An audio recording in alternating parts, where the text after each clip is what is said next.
안녕하십니까, 이미정 권사입니다. 네, 우리가 지난 시간까지 호세아서에 이어서 아모스서를 봤어요. 이 두 예언서는 전부 그 북이스라엘의 여로보암 2세 때 쓰여진 그런 예언서인데요. 같은 시대에 쓰여진 또 다른 예언서가 있습니다. 바로 요나서인데요. 호세아서나 아모스가 북이스라엘의 상황에 대해서 선포된 그런 예언서라면, 요나서는 그 이스라엘 내부가 아니라 바깥인 당시의 그 니느웨 성, 아수르의 수도인 니느웨를 향하여 선포됐던 그런 그 말씀을 배경으로 하고 있는 예언서입니다.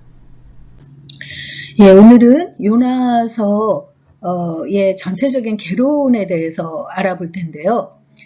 먼저 그 요나서의 저자인 요나에 대해서 알아보도록 하겠습니다. 요나에 대해서는 성경에 뭐 자세하게 언급된 바는 없어요. 그런데 요나서 1장 1절을 보면 아미떼의 아들 요나 이렇게 나오거든요. 요나라는 이름은 그 비둘기라는 그런 뜻인데, 그 아미떼의 아들 요나라는 그 간단한 설명 말고 열왕기 하 14장 25절에 여로보암 2세 당시의 상황을 설명할 때 요나에 대한 또 설명이 간단하게 나오는데, 거기서는 그 가드베헬의 아미떼의 아들 이렇게 나와요. 가드베헬, 이렇게 보통 그 히브리 사람들은 성은 없고 이름만 있기 때문에 그 사람에 대해서 소개를 할 때 어디 출신이라는 거를 앞에 많이 붙여요. 그래서 그 가드베헬의 아미떼의 아들 이렇게 나올 때 가드베헬이라는 건 지명을 말하는데, 그 가드헤벨이 그 스불론 지파에 있는 그 성읍 이름이거든요. 그러니까 요나가 스불론에 속했던 가드헤벨 출신의 아미떼의 아들이구나, 이렇게 알 수 있는 거죠. 그 외에는 요나에 대한 자세한 그런 설명은 알려져 있지 않고 있습니다. 예수님 당시에 니고데모가 대제사장들하고 바리새인들 앞에서 예수님을 이렇게 옹호하는 발언을 하니까 그들이 너도 갈릴리에서 왔느냐, 그러니까 바리새인들이 너도 갈릴리에서 왔느냐, 찾아보라, 갈릴리에서는 선지자가 나지 못하느니라 하고 예수님을 공격한 부분이 나오거든요. 그러니까 갈릴리 지방에는 선지자가 예로부터 없다라고 대제사장들과 바리새인들이 예수님을 공격한 건데, 이거는 스불론 지파가 바로 갈릴리 지방이거든요. 이 갈릴리 출신인 요나 선지자를 모르고 한 소리다라고 이제 학자들은 이야기를 해요. 그래서 갈릴리 출신의 대표적인 선지자가 바로 요나다라는 거죠.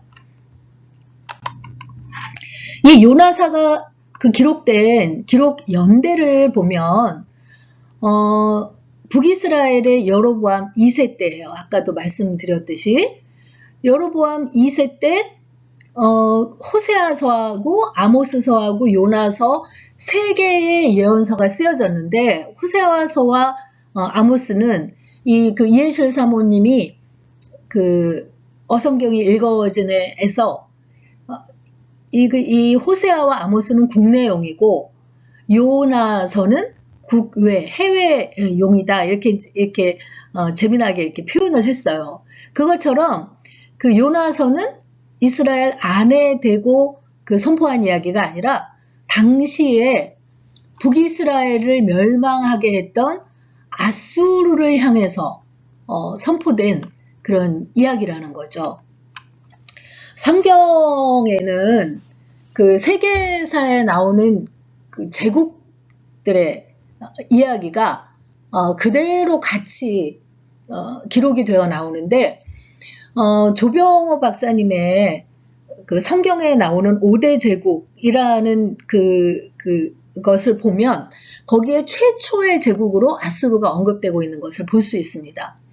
이 제국은 자신의 이익을 위해서 주변의 다른 나라들을 다 정복하고 흡수해서 자기네에게 유리하도록 그 몸집을 키워가는 그런 그 나라를 말하는데 아수르에 의해서 결국 그 북이스라엘도 멸망을 당하게 되는 거죠.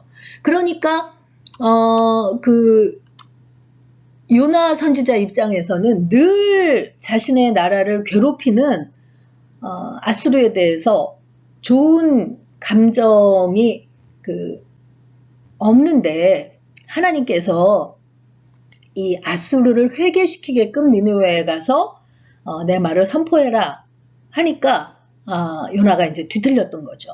그렇지만 하나님께서는 당시에 그 강대국이라고 할 수 있는 아수르의 수도 니느웨에 하나님의 깃발을 꼽으라 하는 그런 의미의 선포셨다는 거죠. 그래서 이 가장 그 당시에 강대국이라고 꼽히는 아수르도 결국은 하나님께서 다스리시고 진짜 왕 중의 왕은 하나님이시다라는 것을 그 선포하기 위해서 요나에게 그 이제 사명을 주었다는 그런 그 이야기가 되겠습니다. 이 아수르가 굉장히 초반부터 포악한 그런 그 난폭한 그런 정책으로 주변 국가들을 그 흡수했는데 이 여로보암 2세 때는 잠깐 그래도 그 세력이 약화됐던 때였어요. 그래서 그 오히려 이제 북이스라엘이 그 국경을 넓혀가면서 그 세력을 펼칠 수 있는 그런 그 때였더라고 알 수 있는 거죠. 그런 시대적인 배경을 바탕으로 해서 요나서가 쓰여졌다 하는 것을 알고 넘어가면 좋겠습니다. 요나서의 특징이다 하면 한마디로 요나서는 하나님의 온 인류에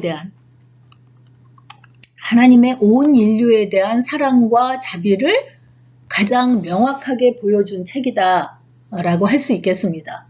이스라엘 백성들은 자신들만 선민으로 택함받아서 자신들만 구원받고 이방인들은 다 지옥의 불쏘시개 감이다라고 생각했던 그런 시대였거든요. 그런데 하나님께서는 이미 아브라함을 통해서 너가 복의 근원이 되라. 그리고 그 복을 사방에 나누라고 이야기하신 것처럼 하나님께서는 이미 온 인류에 대한 사랑과 자비를 품고 계셨는데 요나서를 통해서 그것을 가장 명확하게 보여주고 있다라고 요나서의 특징을 볼 수 있겠습니다. 더 구체적으로 요나서가 기록된 목적을 보면요. 뭐 어려운 말로 변증적 목적, 교훈의 목적 뭐 이렇게 나오는데 일단 첫 번째 목적은 하나님의 심판은 반드시 악을 전제 조건으로 한다는 거예요. 악한 것들이 어떤 임계점까지 차오르면 그때는 더 이상 하나님께서 참으실 수 없어서 심판하시는 그런 것을 성경의 역사에서 자주 볼 수 있습니다. 근데 하나님께서 반드시 악한 자들을 심판하시지 어떤 우연이라든가 마음 내키는 대로 심판하는 그런 일은 없다는 거예요. 악을 전제 조건으로 하는 것만이 하나님의 심판의 이유이다라는 걸 알 수 있고요. 교훈의 목적은 어느 누구든지 하나님을 믿고 죄를 회개하면 하나님의 용서를 받을 수 있다. 여기서는 어느 누구든지가 중요한 거죠. 이스라엘 백성 같이 택함받은 백성뿐이 아니라 누구든지 하나님을 믿고 자신의 죄를 회개하면 오늘날로 신약시대에 예수님이 오신 다음으로 말하면 예수님을 자신의 구원자로 믿고 예수님께서 이미 그 모든 죄값을 치루어 주셨다는 것을 믿는 자만이 하나님의 용서를 받을 수 있다라는 것인데, 그 믿는 자라면 어느 누구든지, 이스라엘 백성뿐이 아니라 어느 나라의 어느 민족이든지 어떤 혈통이든지 다 하나님의 용서를 받을 수 있다 하는 거죠. 그리고 선교적 목적은 이방의 빛이 되어야 할 이스라엘의 사명을 깨우치기 위해, 하나님께서 이스라엘을 먼저 택한 것은 그들이 이방의 빛이 되어서 그들만 은혜 받고 그들만 구원받는 것이 아니라 그들을 통해서 그 이방을 구원할 그런 사명을 하나님께서 주셨다는 것을 깨우치기 위한 그런 목적으로 요나서가 쓰였다는 거죠. 그리고 하나님의 구원이 모든 민족에게 열려 있음을 보여주기 위해, 이거는 이제 계속 반복되는 이야기를 다시 한번 이렇게 정리하고 있는 그런 내용이라고 볼 수 있겠습니다. 그리고 요나서의 구조를 보면요, 요나와 하나님의 말씀, 하나님께서 요나에게 사명을 주시고 요나가 도망함으로써 그 하나님께 그 반응하는, 그래서 결국 하나님의 말씀이 요나에게 임하고 또 그 메시지를 그 전함으로써 요나가 마지못해 순종했지만 결국은 그 이교도들은 회개하고 하나님 앞에 통회 자복함으로 그 구원받는 이야기들이 펼쳐집니다. 그래서 요나와 하나님의 세계에 관한 것이 펼쳐지게 되고, 그리고 2장에서는 하나님이 물고기를 통해 요나에게 은혜를 가르치셨는데, 그 4장에서는 니느웨가 구원받는 것을 보고 분통을 터뜨리는 그 요나를 향해서 하나님께서 박넝쿨이라는 식물을 통해서 요나에게 은혜를 가르치시는, 그래서 요나와 하나님의 은혜에 관한 그런 그 이야기로 구성이 되어 있다는 것을 알고 넘어가시면 되겠습니다.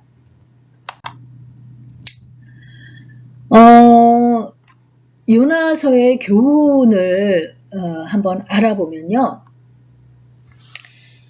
역사적인 교훈으로 먼저 볼 때는 유다 백성의 교만한 애국주의가 하나님의 사랑을 깨닫지 못하게 함을 알려준다라고 이야기를 하고 있는데, 유다 백성의 교만한 애국주의, 자신의 나라만 구원받고 자신의 나라만 하나님의 사랑을 힘입는다 하는 이런 교만한 애국주의가 하나님의 진정한 사랑을 깨닫지 못하는 그런 것을 알려준다는 거예요. 요나 같은 선지자도 하나님의 그 사랑을 깨닫지 못해서 요나서에 펼쳐진 이야기 같은 그런 반응을 했던 거잖아요. 근데 결국 하나님의 사랑은 그런 편협된 사랑이 아니라는 것을 알려준다는 거고요.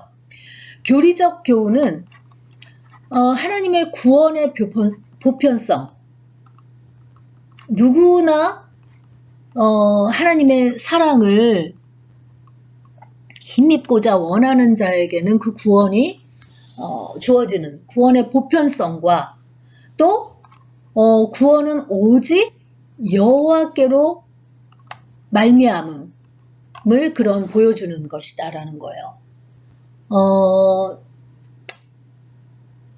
예수님께서도 길이요 진리요 생명이신 나를 통하지 않고는 아무도 구원받을 자가 없느니라 한 것처럼, 구원이라는 문제는 오직 하나님께로부터 말미암는 것을 요나서에서도 보여주고 있다는 이야기죠. 기독론적인 교훈을 보면 신약에서는 구약의 요나가 그리스도의 부활의 모형으로 나타냄이라고 하는데, 요나라는 선지자가 뭐 대단한 어떤 그 인물은 아니잖아요. 그렇지만 이 요나서에 펼쳐진 이런 하나님의 구원의 보편성이라든가 구원이 오직 여호와께로 말미암을 보여주는 이런 그 이야기의 주인공으로 등장했기 때문에 그리스도의 부활의 모형으로 요나를 보고 있다라는 거죠. 결국 구약의 모든 인물들은 그리스도의 모형으로 연결되는 것을 볼 수 있는데 이런 그 기독론적인 교훈에서도 그렇게 연결을 시켜 볼 수 있다는 거죠. 그래서 오늘의 묵상 포인트는요.